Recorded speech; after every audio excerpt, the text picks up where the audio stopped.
¿A quién rezas cuando Dios no te escucha? Dime, ¿quién te protege cuando la ley, por ejemplo, te persigue?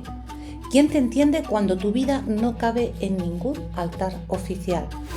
Mira, hoy no venimos a hablar de santos perfectos, sino que vamos a hablar de santos heridos, santos perseguidos, santos que sangraron, que huyeron y santos además que murieron mal y por eso mismo se volvieron necesarios.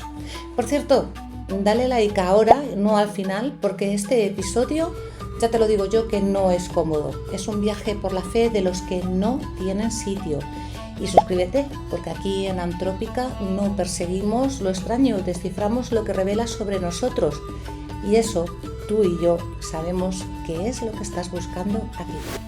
Hoy vamos a caminar por un cementerio sin muros, un cementerio que no está hecho ni de tierra ni lápida, sino de promesas rotas, guerras perdidas, hambre, exilio y miedo. En la antropología clásica, Mircea Eliade nos enseñó que el ser humano necesita lo sagrado para poder soportar el peso de la realidad. Pero hay una pregunta que casi nadie quiere hacer. ¿Qué pasa cuando lo sagrado oficial te expulsa? ¿Qué pasa, por ejemplo, cuando en tu vida parece ser que no cabe en los mandamientos? ¿Qué pasa cuando pecas antes de poder elegir? Ahí nace el misterio que hoy nos convoca, la religiosidad popular.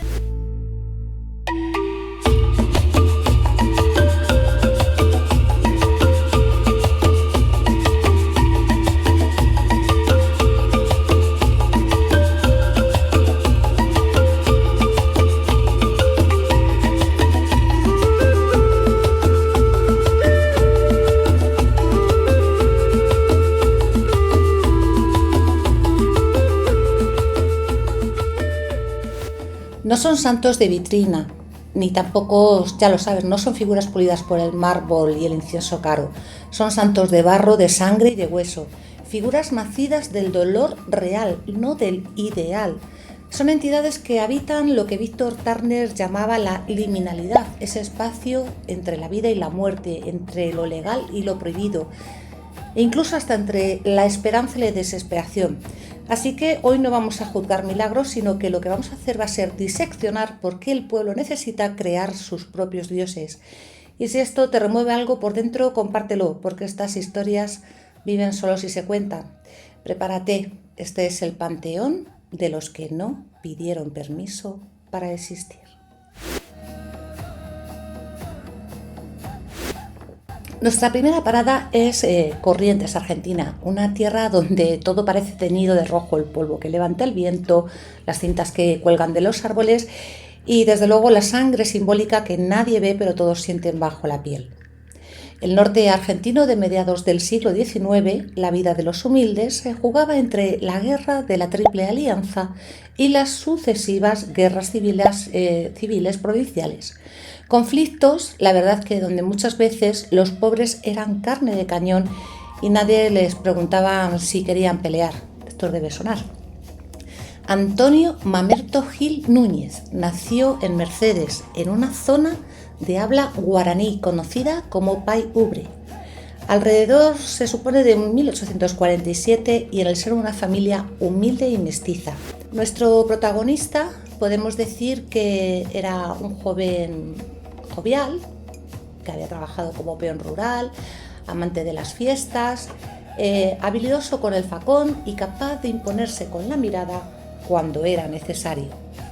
Pero fijaos que la historia no lo recuerda como un hombre cualquiera, porque cuando las milicias de Corrientes lo reclutaron, primero para esta guerra que os he comentado antes, la de la Triple Alianza, y luego para las luchas civiles internas, Gil se negó a seguir peleando, porque para él no era una cuestión de bandera, sino de conciencia.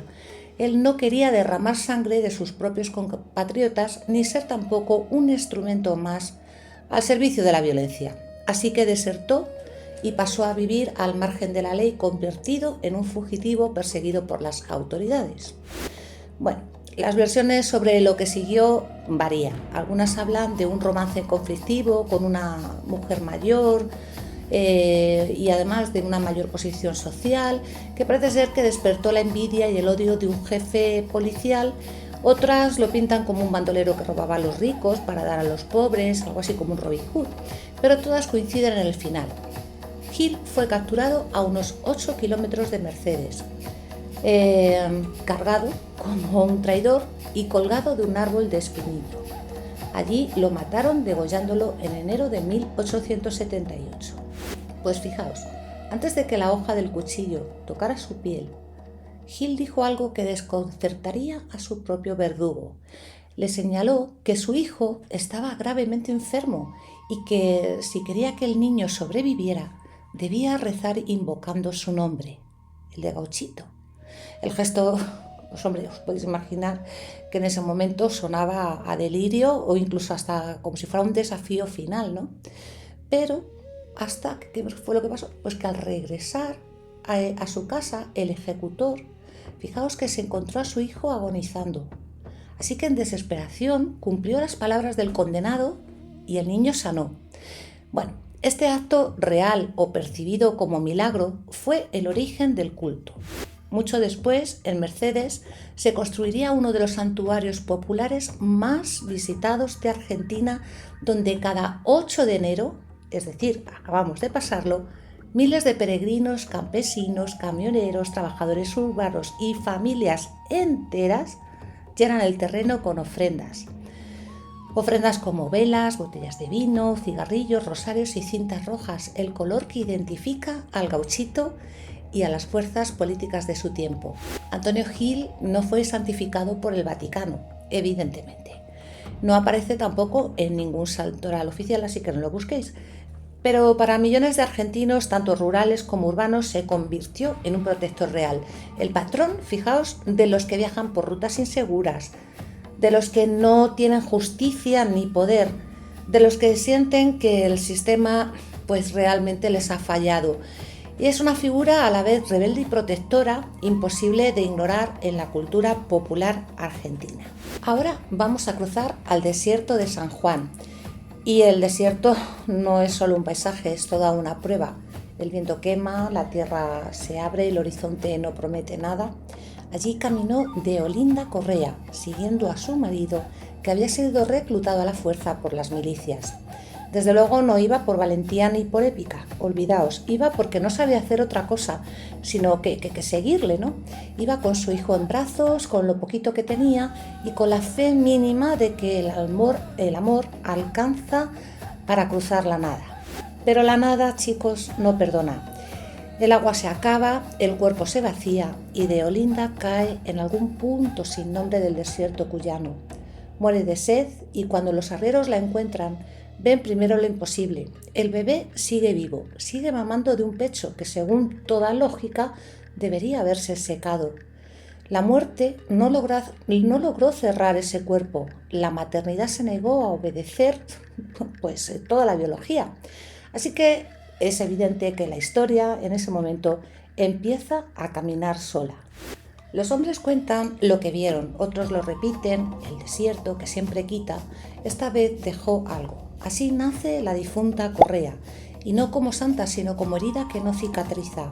En su altar no hay oro ni mármol, hay botellas de agua a miles, de plástico, de vidrio, grandes, pequeñas, nuevas, viejas. Cada una es una frase sin escribir. Esto no debió pasarte. El pueblo le da lo que la geografía le negó, no le pide solo milagros, le devuelve simbólicamente la vida que el desierto le quitó. Aquí, fijaos, en este caso, en el caso de la difunta Correa, la verdad es que lo que vive es el arquetipo de la gran madre. Deolinda es Pachamama rota, tierra que sigue alimentando incluso cuando está muerta. No es una madre celestial, es una madre agotada que dio hasta que no pudo más. Por eso conmueve, y conmueve mucho, porque no representa ningún tipo de perfección. Lo que representa es esa entrega. Una mujer en Vallecito deja una botella cada semana. Perdió a su hija en un hospital, no en el desierto, pero cuando deja el agua, no piensa en la historia antigua, piensa en un cuerpo seco que no pudo dar más. Yo le doy lo que no tú, dice. Y en este gesto mínimo se entiende todo, porque la difunta no vive en el pasado, vive en cada pérdida que necesita ser hablada sin palabras. El altar de la difunta Correa no es solo de devoción, es algo así como, podríamos decirlo, como una reparación simbólica, porque es la manera que tiene un pueblo de decirle a la muerte: no ganaste del todo. Porque mientras alguien siga trayendo agua, de Olinda sigue dando leche, y mientras eso ocurra, la maternidad seguirá siendo muchísimo más fuerte que la sed. No todos los santos populares nacen de la sangre, algunos nacen del cansancio, como lo estáis escuchando, de ese punto en el que alguien deja de vivir para sí mismo y empieza a vivir para los otros. Es el caso de Pancho Sierra, el maestro de Salto, que aparece siempre en las historias como un hombre muy silencioso, un hombre que había sido rico, había tenido tierras, prestigio, toda una vida que muchos habrían considerado más que suficiente, ya lo creo, pero algo se le rompió por dentro. Bueno, parece ser, algunos dicen, que fue un amor perdido, un vacío que ya no podía llenar con nada. El caso es que este hombre se fue al campo, y no precisamente para huir del mundo, sino a escucharlo. Y allí empezó a pasar algo extraño, porque la gente decía que tenía un poder, que sus manos calmaban, que el agua de su estancia aliviaba los dolores, y que incluso quien se iba de allí, no siempre sanaba del cuerpo, pero casi siempre salía como menos solo. Pancho no hacía ceremonias grandes, tocaba, miraba, daba agua, y eso bastaba para que muchos volvieran caminando cuando habían llegado pues cargados, ¿no? La fama no la buscó, le cayó encima. Llegaban pobres, enfermos, mujeres con hijos, hombres rotos por el trabajo, y nadie llevaba dinero como promesa. Llevaban gallinas, pan, cartas escritas por otros. En fin, Pancho no cobraba. Lo que hacía era recibir lo que le daban sin pedir. Y eso, en un mundo donde todo se paga, desde luego ya parecía un milagro. Podríamos considerarlo así. Cuando murió, su forma de estar en el mundo no desapareció. La siguió la Madre María, pequeña, firme, mirada que parecía atravesar, ¿no? En el Buenos Aires de principios del siglo XX, lleno de barcos y acentos, ella se volvió refugio. Italianos, gallegos, criollos, mujeres solas, hombres que no entendían la ciudad, iban a verla porque no sabían a quién más hablarle. La Madre María no prometía tampoco paraísos. Ella lo que hacía era escuchar, rezaba a su manera, tocaba, pedía fe, no dinero. Y en eso la verdad es que hay algo profundamente político sin parecerlo, porque ella ofrecía sentido en una ciudad que había perdido el suyo para muchos. Pancho y la Madre María vivieron justo en el borde entre dos mundos, el de la medicina, que empezaba a volverse ciencia, y el de la fe, que seguía siendo cuerpo, contacto y mirada. Eran los mediadores, puentes humanos. Cuando el hospital quedaba lejos, cuando el médico pues no llegaba, y cuando la ciencia todavía no tenía respuesta, ellos lo que ofrecían era presencia. Y a veces eso ya era tratamiento. Por eso se les recuerda como santos civiles, no porque flotaran ni porque brillaran, sino porque hicieron algo radicalmente simple. ¿El qué? Pues efectivamente, simplemente estar. Demostraron que la divinidad no siempre baja del cielo, sino que a veces se queda, pues eso, en las manos de alguien que decide no mirar hacia otro lado. Qué importante es eso, si no pensarlo. Bien, y ahora vamos a abandonar Argentina y nos vamos a ir al Perú. Y nos vamos a ir concretamente a una ciudad que no es solo una ciudad histórica. Nos vamos al Cuzco, un espacio donde conviven varios regímenes de sentido al mismo tiempo. Allí lo inca, lo colonial, lo católico y lo popular no se sustituyen, sino que se superponen. Y el niño compadrito aparece justo en esa superposición. Fijaos, no exactamente como una rareza aislada, sino como una respuesta social a una pregunta antigua: ¿qué hacemos con la muerte cuando no queremos que se vaya del todo? Lo que hace única a esta devoción, más allá de lo extraño, de su imagen, es como una figura encontrada en circunstancias no aclaradas, circunstancias inciertas, puede convertirse en el centro de atención emocional, en punto de encuentro entre lo sagrado tradicional y lo popular nacido de la propia vida de los habitantes del Cuzco. Desde la antropología, el compadrito puede leerse como un malqui moderno, un cuerpo que no es un residuo, sino que es un auténtico vínculo, porque en las sociedades andinas prehispánicas los ancestros no eran enterrados para desaparecer, sino que se conservaban para seguir participando en la vida social. Eran consultados, cuidados, vestidos, alimentados simbólicamente y estaban allí. Por tanto, el niño compadrito continúa esa lógica en un contexto cristianizado, un cuerpo pequeñito que no se clausura en el cementerio, sino que permanece en el espacio doméstico como presencia activa. Y aquí, evidentemente, entra la tensión con la Iglesia, porque el catolicismo institucional necesita separar con claridad vivos por un lado, muertos por otro, reliquias controladas, cuerpos enterrados, mediación clerical para lo sagrado. Y el compadrito, desde luego, rompe esa arquitectura. No pasa por el sacerdote, no pasa por un altar oficial, sino que vive en una casa y se le habla además sin intermediarios. Por eso incomoda, no solo por su aspecto, sino porque cuestiona quién tiene derecho a administrar la muerte y lo sagrado. Desde la sociología, por ejemplo, podríamos decir que el culto revela otra cosa, que sería la necesidad de protección cotidiana en contextos de incertidumbre. Que muchos policías de Cuzco le recen no es una contradicción, es una consecuencia lógica, porque claro, su trabajo los expone a un riesgo constante, a la violencia y sobre todo al azar, ¿no? Entonces, bueno, pues sí, es cierto que las instituciones les dan armas, protocolos y leyes, pero no les dan ese consuelo simbólico que el niño compadrito sí que les da. No les promete justicia abstracta, les promete algo muy sencillo y muy potente: volver a casa. Por eso cuelgan allí sus identificaciones y no penséis que es un exhibicionismo religioso, es una manera de decir: oye, que mi vida está en juego, ¿no? Entonces, la devoción también funciona como economía moral. El niño cumple o el niño castiga, pero no como un juez teológico, sino como un actor relacional. Si no cumple, se le retiran flores. Y si se cumple, pues nada, se le viste mucho mejor.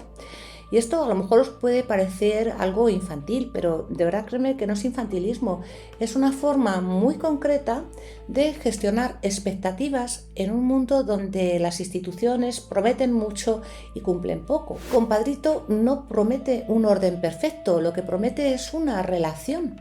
La prohibición eclesiástica de los años 70 no eliminó este culto, sino que lo volvió clandestino, y eso precisamente lo hizo más fuerte. En sociología de la religión se explica muy bien: cuando una práctica responde a una necesidad real, como pueda ser protección, sentido, vínculos con los muertos, nunca va a desaparecer por decreto.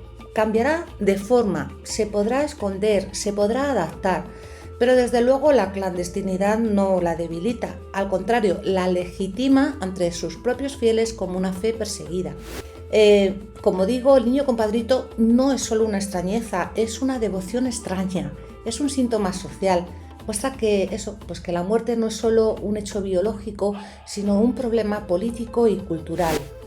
Bueno, otra cosa, en las cárceles, en los montes, en los márgenes donde podríamos decir que la ley parece que llega tarde o que no llega nunca, circula una pequeña figurita, muy pequeñita, que te cabe en el puño.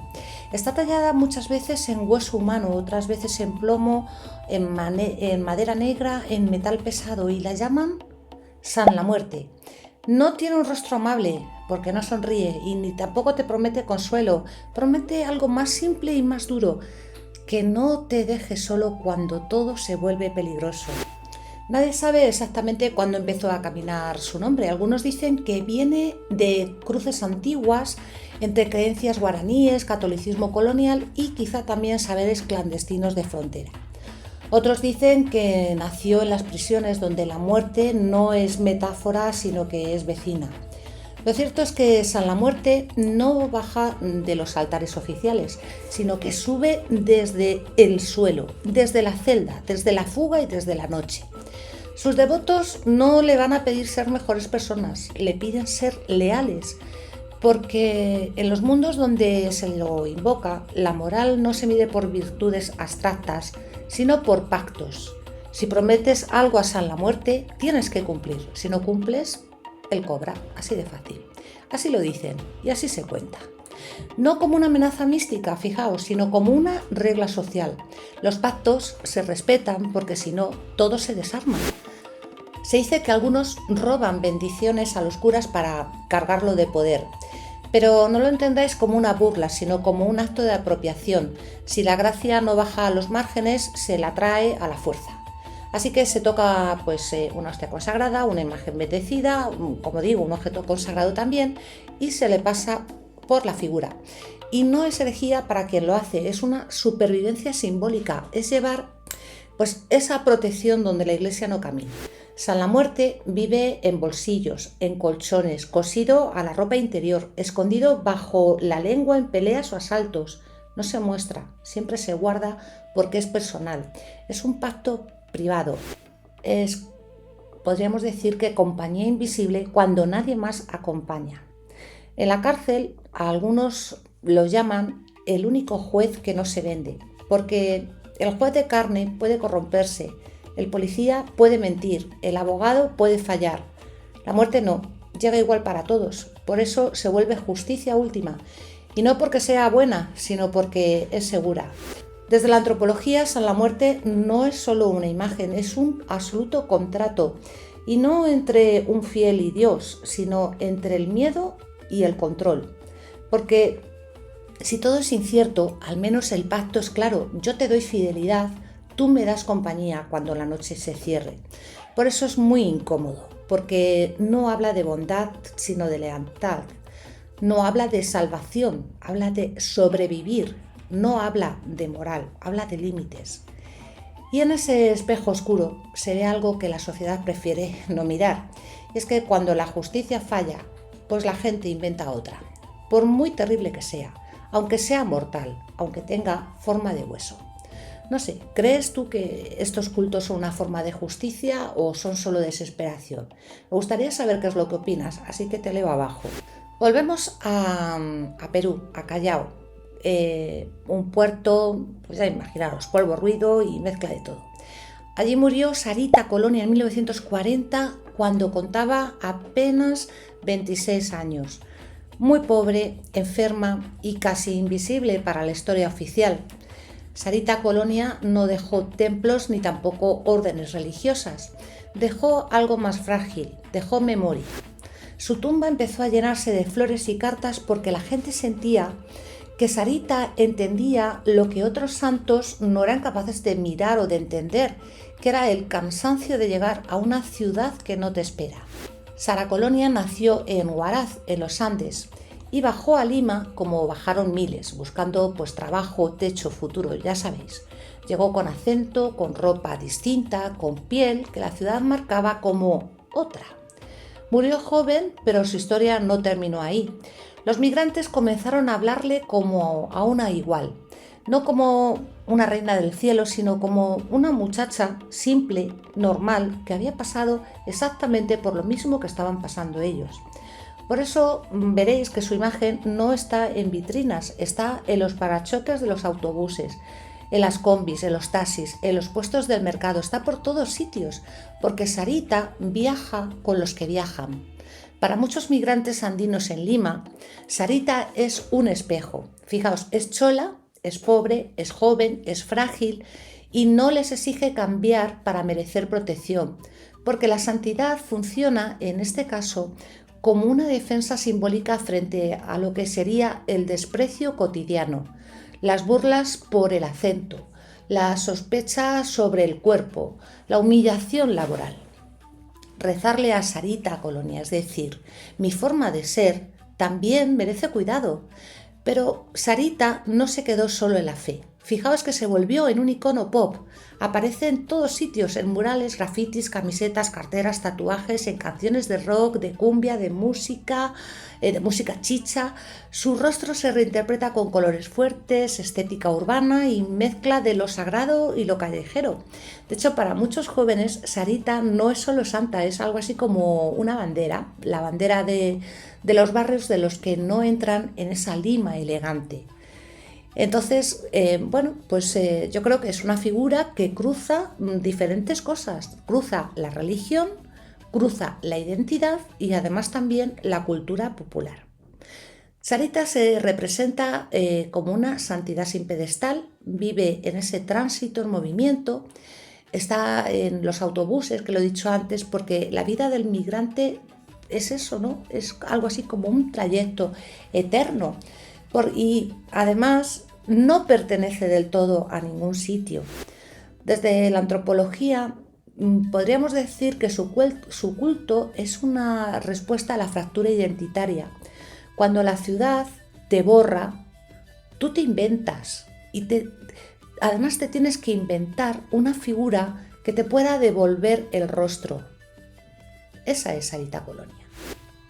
Y ahora sí que nos vamos en este recorrido maravilloso por los cultos populares en Latinoamérica. No podíamos dejar de parar en México. En México la fe no se esconde, sino que camina por la calle y se mezcla con todo, con el mercado, con el polvo, con la música alta y también con el miedo.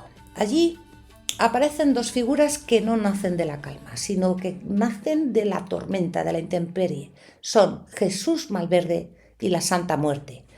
Desde luego os podéis imaginar que no son devociones nada cómodas, son devociones que crecen donde la vida, pues en algunas ocasiones vale muy poco y el futuro, desde luego, es una apuesta.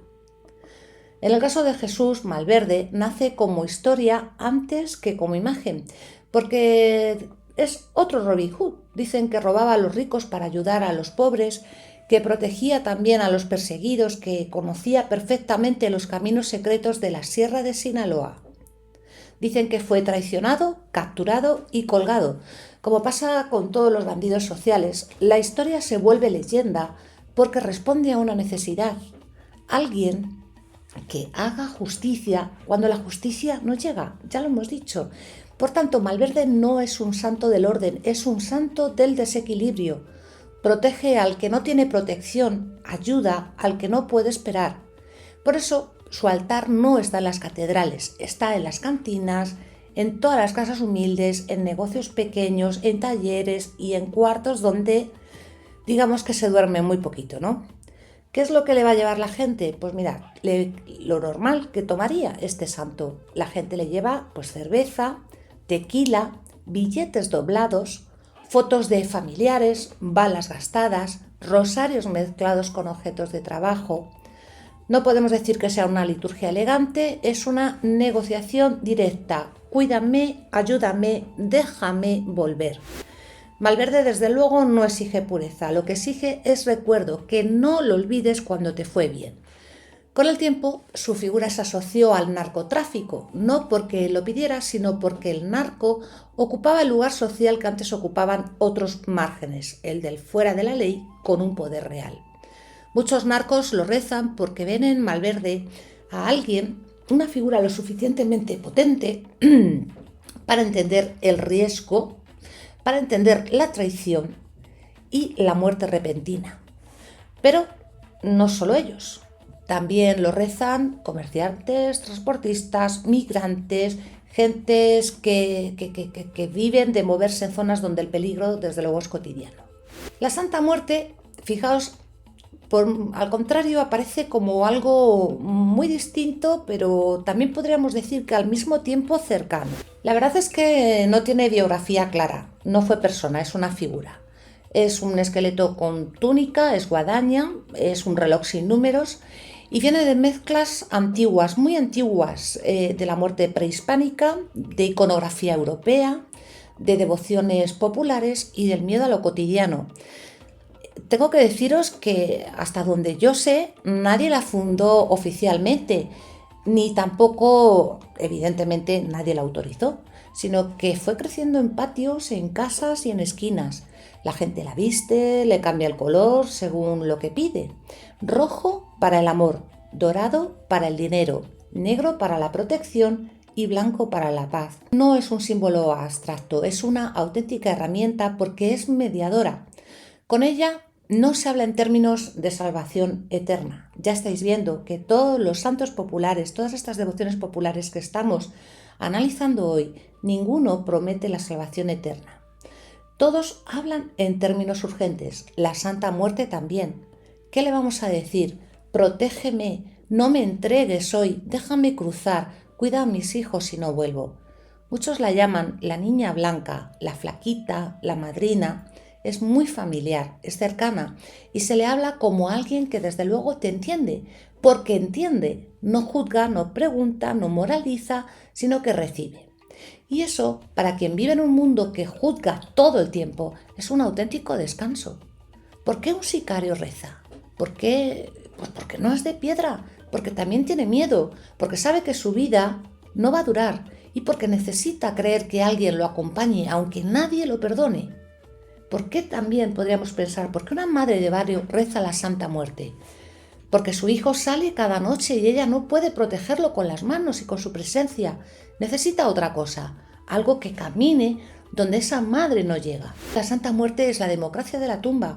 No hay lista de pecados que te excluya, no hay ningún requisito de pureza. Todos mueren, todos llegan. Esa certeza se vuelve consuelo cuando todo lo demás falla. En un mundo donde la justicia es selectiva, la muerte es igualitaria. Esto es muy terrible, sí, pero justa en su forma más cruda. Estos cultos, ya lo venimos diciendo, aparecen siempre donde el Estado no logra garantizar seguridad ni futuro. Cuando la vida se vuelve muy frágil, la gente busca esas figuras que no prometen la eternidad sino el aguante, como ya hemos dicho. No queremos que ofrezcan paraíso, sino un paso seguro por el presente, que es donde estamos. Desde la antropología, Malverde y la Santa Muerte son formas de domesticar el caos y ponerle rostro, nombre y ritual a algo que de otro modo sería puro miedo. Malverde, por un lado, representa la justicia que se toma, no la que se espera, y la Santa Muerte representa el final que no discrimina. Juntos dibujan el límite ético de la fe. Cuando la supervivencia manda, la moral se vuelve negociable, y no porque la gente sea mala, sino porque el mundo se volvió inhabitable de otra manera. Y entre balas, velas y promesas, la fe deja de ser cielo, se vuelve pues un escudo, un amuleto, se vuelve compañía. Como digo, no para salvar tu alma, sino para sostener el cuerpo un día más. Hoy hemos cruzado un territorio hecho de sangre, polvo, promesas y huesos. Lo que queda claro es que estos santos no son restos de superstición, sino que son auténticas estrategias de supervivencia simbólica. Nacen donde la ley no alcanza, donde la iglesia no llega, donde la justicia se vuelve algo así como un rumor, ¿no? Pues parece que debe de haber, pero no lo sabemos. Así que creamos santos a nuestra imagen porque necesitamos que alguien en algún lugar entienda nuestra herida, entienda nuestra rabia y nuestra manera de seguir vivos. La fe popular no es nostalgia, es auténtica resistencia. Es el último refugio frente a un mundo que quiere cuerpos iguales, vidas previsibles y almas en serie. Cada altar en la calle es una declaración política sin pancarta. Alguien estuvo aquí, alguien pidió ayuda aquí. La próxima vez que veas una vela en una esquina, no la mires como un adorno, mírala como un mensaje, que no es solo luz, es memoria encendida. Y si este viaje te tocó, por favor, no lo guardes solo para ti, compártelo.